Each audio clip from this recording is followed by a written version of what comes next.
Nolan, you are going to get screwed. Why? I hope you didn't stop recording, Sean. No, I didn't. That's how I think that's how we're going to open the podcast. Just a little cliffhanger there. Nolan, you're going to get screwed. Into the show. What are they talking about? Let's go.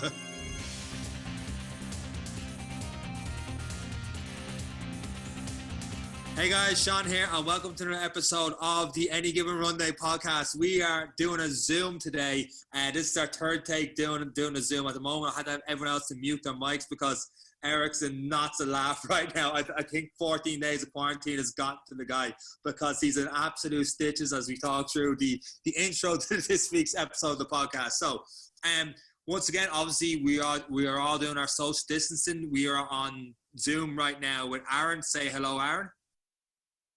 Aaron has Hello, Aaron. I've just realised I'm like product placement here for Zoom. Conor, what's the story? How are you keeping? Yeah, good, Sean. Now, good. Good to hear. And Eric, if you've calmed down, how are you keeping? How are you? Yeah, good, yeah. Yeah, I suppose. So last week we had started with the whole the Facebook group and getting the Instagram stories and stuff going about doing 5K Mondays, interval Wednesdays, and a long run weekend. And I got my long run in on the Friday morning, just got it in nice and early. And then Friday evening, the whole announcement came in with Leo with the 2K radius and all the rest going in there. So I'm assuming that's the reason you guys didn't post up this weekend on your long runs.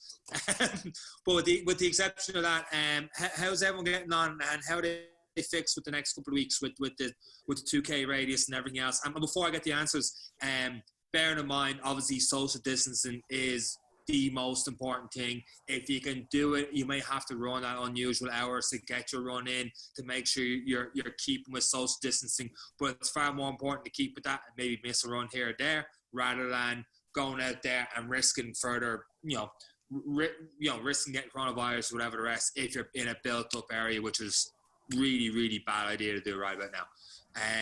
Conor, I'm going to start with yourself because Eric's still in the to the giggles and Aaron is Aaron. So how are you getting on, especially in town actually, Conor? Are there people running in town right now? I know they are out in the country, hasn't changed too much, but in the city centre, have you seen people running? What's the story there? Yeah, I think even, probably more so than usual. Like, obviously there's far less people in the streets, but, those that are, a lot of them are in their running gear, like, and, I think people, are all a little bit kind of suffering from a bit of cabin fever and kind of using that, that 1 hour time slot as an excuse to, break out the runners and hit the roads. I suppose for me, kind of the 2 kilometer, zone within which you can run, that doesn't make life too difficult. That kind of within that area, I have the likes of Herbert Park, down towards Sandymount as well. So I can tailor my runs to include some kind of, park or nature, nature view. So it's not too bad. I mean, this week the focus was very much on kind of our hurling sections. So I got my 5K in on Monday, and then the rest of the week then was our mass runs, some core and circuit work, and then this morning then I did a long session which involved some mass runs again. So that I think the distance overall was only up to about 2.3 kilometers, but again focus on intensity, and then a circuit then, and obviously some ball work too. So I think the focus for me is that obviously we're conscious that our season is going to be dramatically different than what we were planning for at the start of the year. Obviously it'll be the league may or may not go ahead, and championship, depending on when we get out in the pitch, could be expedited. So we're still training heavily, albeit alone. But I think with things like Garmin, Fitbit, WhatsApp, there's still strong accountability in the group. So for me, that was kind of the focus this week. Going into next week, and I suppose kind of long run in mind, again, it's funny, on Friday evening before the announcement came out, my plan was to do probably a 15 or 16 kilometre run and go out towards Dunleary, maybe even a little bit longer. And of course that announcement came, whatever it was, 9 o'clock, 9:30, and that plan went straight out the window. So, I think as with anything, and as we've kind of been experiencing over the last couple of weeks, it's kind of adapt to the situation. And look, I think more so than ever, we appreciate that time we get to spend outside now. Just really quickly on that, Herbert Park and all that, would they not be closed, or should they be closed? Will that be a place for people kind of mass gather now at this stage, and would you have to look elsewhere for your runs? Honestly, it's a popular area. Like, I mean, that kind of defeats the whole purpose of what's going on right now, right? Yeah, I mean, look, it should be closed, maybe. Like I was there this morning, and there were a lot of people around. Now, to be fair, I think people were adhering to that social distancing policy, and and I suppose giving each other the kind of the space and respect, that they deserve in this situation. But that being said, it feels like everyone has the same idea, and no different, I suppose, to people going into Howth or Portmarnock there last week. People just kind of seem to think that, okay, well, I have my hour, I'm going to, use it wherever I like.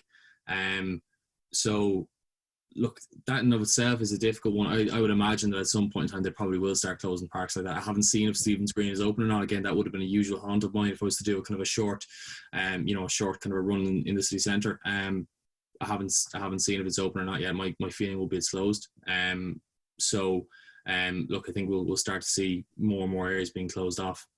I think that was the whole point. Like, the 2K radius is there in terms of exercising. Like, if you have a shop that's further than 2K, you're allowed to go to that shop. You have to go further than 2K to get that. In terms of exercising and stopping people going to the beaches, like you said, Holt and stuff last week, people were just going out there. That 2K is in for that specific reason. So I was just curious about Herbert Park. And Aaron, you live out near Marley Park. What's the situation out there? You see random people running and stuff, or? I haven't been to Marley Park now, but pretty much my area is kind of like a ghost town at the moment, which is great. So like, you kind of go out for a run. You'll go out for a run. You see maybe about 10 people in entire time. You might see a few people walking their dogs, and I don't know, a couple going down the road like chatting to each other. But that's about the height of it. They cross the road as well. Like, it's weird. All right, Tom. What's the crack, Tom? There now. Just for people asking why Aaron's saying Tom, this not like you can't just do inside jokes, even though it is the inside jokes of coronavirus. Dad joke there, no one got. But anyway, Eric couldn't figure out how to use Zoom, so he's on his housemate's Tom's Zoom account right now, and that's why we're 15-20 minutes behind schedule on this. So with all that said, Eric, how are you getting on these past couple of weeks with the runs and everything else? Good, yeah, the 5K was good. I was quite lucky. I came back off holiday, so I kind of had to self-isolate for 14 days. And I was living right beside a nice race course, so I was managed literally across the road. So all I had to do was leave the house, and I had a good 2K loop there in front of me. So it was actually really handy. But since the lockdown call, because of work and different kind of bits and pieces of comings and goings of what I'll be doing over the next few weeks. So myself and Tom work together, so we decided to live in together for however long this is going to go. So I'm actually not living too far away from Conor, so it's interesting listening to him in terms of how the city is and how to get around it and where it can go. So we went for a little walk today to see how far the 2K radius would get us, and then if we could figure out, because Tom is into the running himself as well. Some may have seen the 5K he did himself during the week. So yeah, sub 20. So we're just going to look at what we can do now for next week, and it's probably going to add to the monotonous kind of running, the out and back kind of stuff, just to get the distance in. Which I wouldn't really be a fan of. I'm not a fan of covering the same ground, because mentally it's just really it's the same as running on a treadmill, I suppose. You're just counting it down, and it's a bit more, it's a bit harder when you haven't got somewhere to run to or an end goal. So yeah, but that's what we're going to have to look at now in the next while. But the runs over the last while have been really coming along. I was out on the bike quite a lot, so cycling about 30 or 40k every day. So really working on that zone too that we've been talking about. But as Aaron was saying, I know I jumped in slagging him and people talking and stuff, but it is so bizarre, particularly now. We're in the middle of the city, around the corner from Conor, and it's ghost town. It's bizarre to see so little people around. Even along the canal, similar to what Aaron was saying, a couple of people walking, but there's not too many people around. And as Conor was saying, just a couple of people out for a run. So it is a bit bizarre, but yeah, definitely routine is definitely affected, and I am definitely a creature of routine. So Hopefully people at home or people listening have found some sort of a routine now, and hopefully this new restrictions doesn't affect that. But it's important to try and pick up a new routine as quickly as possible and try and keep the training going. So it'll be interesting to see how, with all the changes, how we can keep the training going. Yeah, I mean, routine is critical here. And like, some people are going through some awful things right now that we can't even really comment on in terms of businesses and life and jobs and all the rest that you know, other podcasts and stuff are built to deal with, like that. You can only empathize with those people. But in terms of, I suppose, running and exercise is just, I find it so good to get out. I keep saying week after week, just for your physical health, your mental health, your energy, even to improve sleep patterns at night. Just get out for those 20 minutes. And I mean, for myself, my 5K loop is inside the 2K radius, and we'll, like, they have that app that's we put on our Any Given Runday thing over the weekend. You know, you can see where that 2K radius is to map out your stuff. And the other website we talked about, ondegomap.com, I'll put in the show notes anyway, where you can map out in between there how to try not to make it so monotonous going up and back over the same stretch. But I suppose now with how we're limited in terms of how far we can go, unless you did a load of laps with 5K loop, the long run's taking a big effect on that. It's very hard to do that. Like you said, Eric's on a treadmill. So one of the things we can concentrate on is improving our 5K time. And in a way, we've been doing that because like on Mondays, obviously a 5K run where we try to improve on our overall time and go for our own personal best, depending on our location and our terrain and everything else that goes with it. But then the Wednesday runs, the interval runs by going faster, but over a shorter distance, that can help you as well with doing a 5K run, as well as doing slightly longer runs at a slower distance, like Eric touched on there, going to your zone 2 heart rate, or just for the rest of us that aren't using different heart rates, just going slower and getting used to that more endurance can also help you build a 5K. So I suppose, Eric, since you're living with Tom, you have the most experience with someone getting a sub 20, and talking with him, what tips would you give people to improve their 5K apart from just go out and try and run faster 5K, and apart from what I've mentioned there as well? Yeah, it was actually funny enough. We actually talked about this on our stroll around just to get out of the house. Tom's picked up running when he was about 16. So, and what are you now, Tom? 24, thereabouts? Yeah, so 25. So people look at the end product and see Tom at a sub 20, myself and Conor touching the 21, 20, aiming for the sub 20. But it's a long process, and the process has to just build up endurance. Tom wouldn't have ran further than 2K. He found it very difficult to run further than that, but it was something that built up over time. And the key point he said to me really resonated with me, and probably will with Aaron as well, because he is starting out on that journey of running, that when he reached that 2.4 kilometer marker that he had in his home place, the day he ran past that and felt comfortable, he was kind of like giving the fingers to the marker as such every time he ran past it, because that's the part he struggled with, and to see how far he came past that. So it's definitely something from our experience, and me, from someone who didn't want to run, hated running, to go from running a 5-hour 3-minute marathon to a 3.5-hour marathon thereabouts.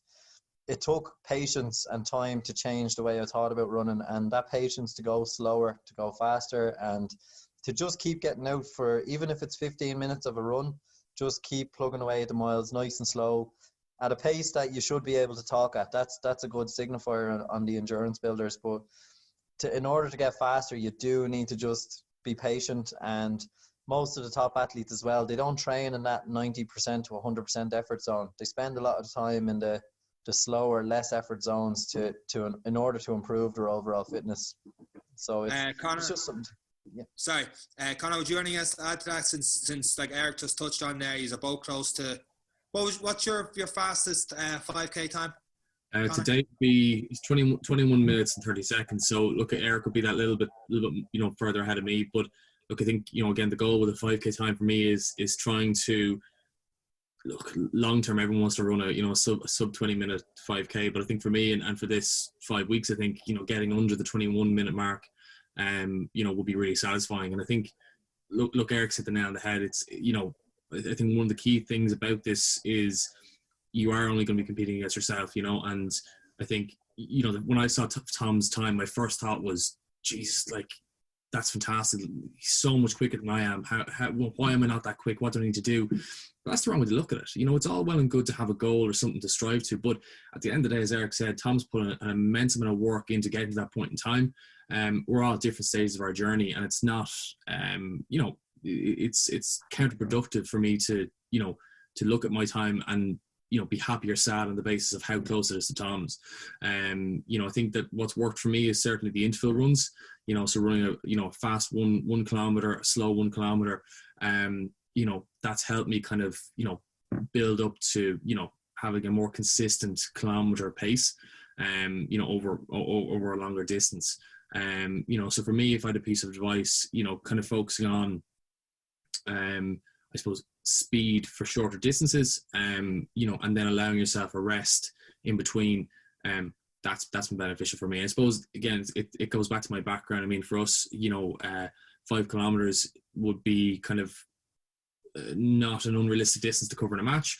Anything that we're doing at the moment, you know, for the most part, our runs distance wise are anything from 2.5 to about 5 kilometers. So, you know, and again, everything we do in a match situation, it's stop, start, fast, slow, you know, and high intensity, and I suppose that kind of has played into how I approach that distance. Yeah, one other thing I suppose we could add to improving 5Ks, and the reason I'm touching on this is because I want to get this perfectly known out there to everyone right now. On the Facebook group, they may have seen I ran a 5K on Aaron's lab, because he knows where I'm going with this. I ran a 5K on Monday, 5K Monday, in 23:37, and Conor ran his in 23:33. Now, there was a lot of hills in my run. So if you add a lot of hills and stuff with your 5K, when you eventually get down and doing it on a flat, you're going to feel so much better flying through that flat. So hill running can help. I'm just putting it out there. When we get to a race for a 5K, you know, it's all systems go from there. You're spot on. I think, again, you know, your environment is going to play into your time as well. And look, what I would say, Sean, is, you know, on Monday I was just stretching the legs. That was all. That was a jaunt for me. Like, you know, it wasn't. Well, I'm about to stretch my foot. You think you know where I'm going with that? But you know, look, I think your geography is going to play into that. And it's funny, we touched on that in the last episode of season 1. You know, talking about basically, you know, how, you know, a personal best is, you know, it's I suppose it's very kind of dependent on the course as well as the conditions. Yeah. So, you know, I think, you know, that in of itself, if you're in an area where, you know, your 2 kilometer radius is going to be encompassing a lot of hills, or, you know, crossing roads or difficult terrain, or whatever it is, you know, that is obviously going to be completely different to someone else who's running in the city centre, where there's, you know, there's absolutely no gain, there's no hills, nothing. You know, for me, I'm very fortunate that if I wanted to just simply run around St. Stephen's Green, it's a flat course. You know, I don't have to avoid anyone. You know, it's the equivalent of NASCAR. I think you're supposed to avoid people now, but okay. All right, yeah, fair enough. I'll be there. You know, it's not the same as Champions Jones. Yeah, well, of course, and a great segue there. Aaron had a better one just there with that. Yeah, usually with 5K, it's you against you, because you've got different terrains, especially now we're all running different laps and, you know, different hills, different environments and all the rest. And it's 9 times out of 10, it's you against you. But sometimes it's that 1 out of 10. I'll explain that right now, because last week when we got off the doing the podcast, there's a little bit of mountain going on in the WhatsApp group, because Aaron on the podcast... It wasn't me. Actually, surprisingly, it wasn't Eric. Prime suspect is not it. Oh, yeah. It wasn't Eric at all on it. What happened was Aaron said he was practically on the road to doing his first marathon in a faster time than the rest of us if Madrid was just all downhill for 42K, and he started rolling down it. But anyway. Oh, look at that. Oh, yeah. So Conor turned around and said he laid out a bet for Aaron over the next 5 weeks. And Aaron accepted that bet. And me and Eric are going to sit back here. I'm going to let you two talk about that little bet after you start your little mountain and John to each other. You've got a little bit competitive on it, so work away with that. Yeah, so basically, I suppose, you know, to Aaron's credit, he, you know, kicking off his journey as, you know, into the world of marathon running, he, you know, he put in some good work over the couple of weeks. But, you know, basically at the end of the day, you know, with the marathon being cancelled, you know, our initial bet, which was for him to beat my marathon time, which was the quickest of our 3s, my first marathon time. Obviously, couldn't happen. But he felt that he still won. So we decided that basically he has 5 weeks to try and beat my best 5K time within 5 minutes. So essentially, if I can run a 5K in 20 minutes and 45 seconds, he has to try and run it in 25 minutes, 45 seconds or quicker. What happens if he does? So the forfeit is, right? So if when he does. If I turn around in 5 weeks and manage to run a sub 20 minute, you're in serious trouble, mate. But for the loser of the bet, they have to run a 5K in a costume of the winner's choice. And obviously that's when this whole coronavirus thing is over, because... Well, obviously, yeah, because... And a time and place as well, or... Look, it goes without saying, like, there was no time and place mentioned, but since Conor's in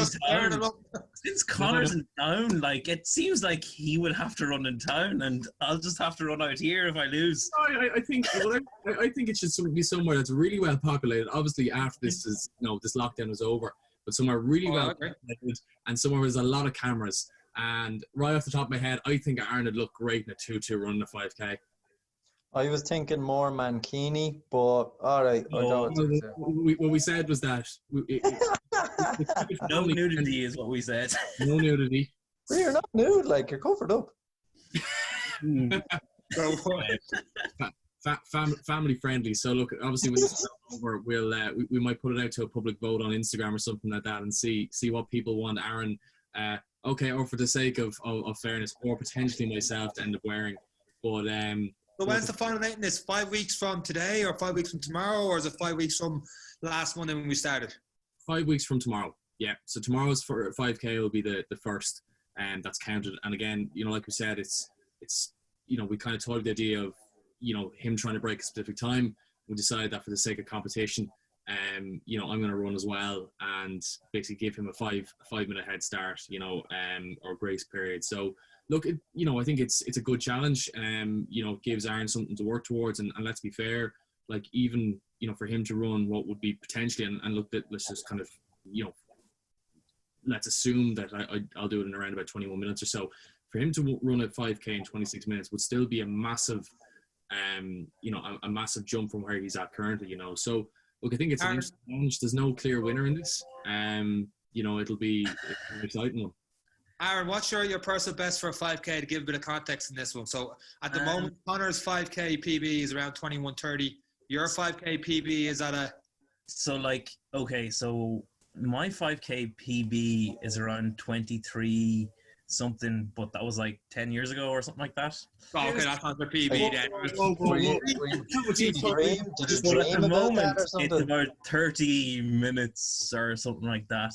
30 minutes something.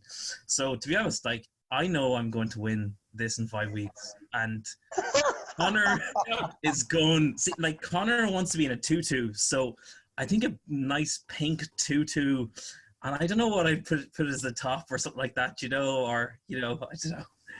Sure, what is it? The 4th of May as well.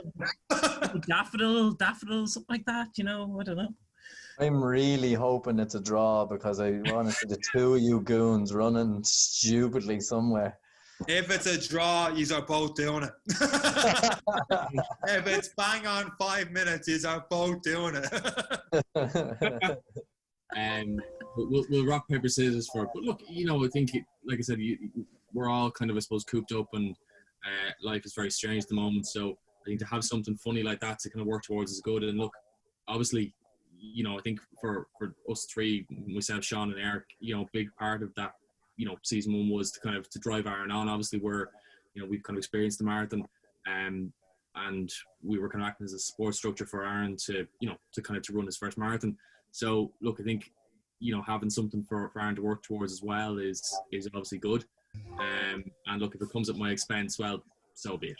It's always good to have a good performance incentives, good incentive plan for myself, Exactly. And I don't know, I might put it as, my profile picture or something like that for the next couple of weeks, Tell you what, I'll never have run so quickly in my life. Okay. Right. On that note, Eric, anything else to add to the show this week? No, I'm interested to see how the guys get on. Obviously, hoping people can find a way to get out and about.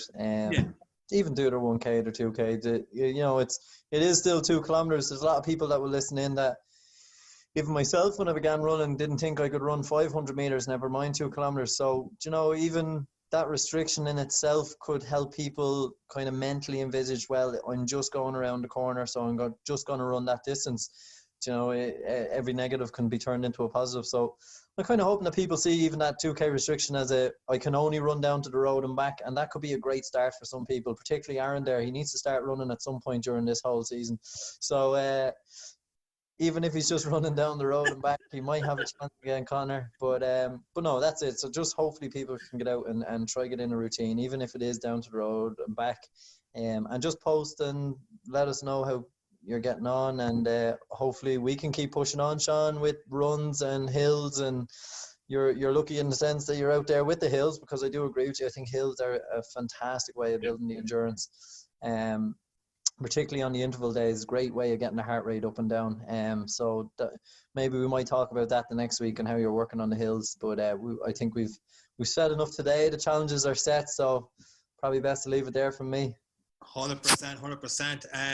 Aaron and Conor, I'm not even going to let you guys talk. You've done enough yapping throughout the entire week. So best of luck, guys, the challenge over the next 5 weeks. And looking forward to hearing next week how you guys get on. So anyone listening, jump on, have it on the show notes again, the Facebook group for you guys to join, so you can see Aaron and Conor's times for 5K tomorrow. And even like Eric said, a 2K or a 3K or something on a Monday, just set a target, get yourself there, keep it there for a week or two, and then slowly start building there. It's just getting a little bit of runs, getting out for 20 minutes, getting a bit of fresh air if you can, keeping that social distancing, and just doing a little bit more during these times. So it's like a social distancing running groups the way we're looking at it right now. And with that said, guys, thank you once again for listening to the podcast. Thank you for sharing it on your Instagram stories and everything else, and rating it on iTunes as well. We really do appreciate it. And that's pretty much all for this week in the podcast, guys. Take care. Bye.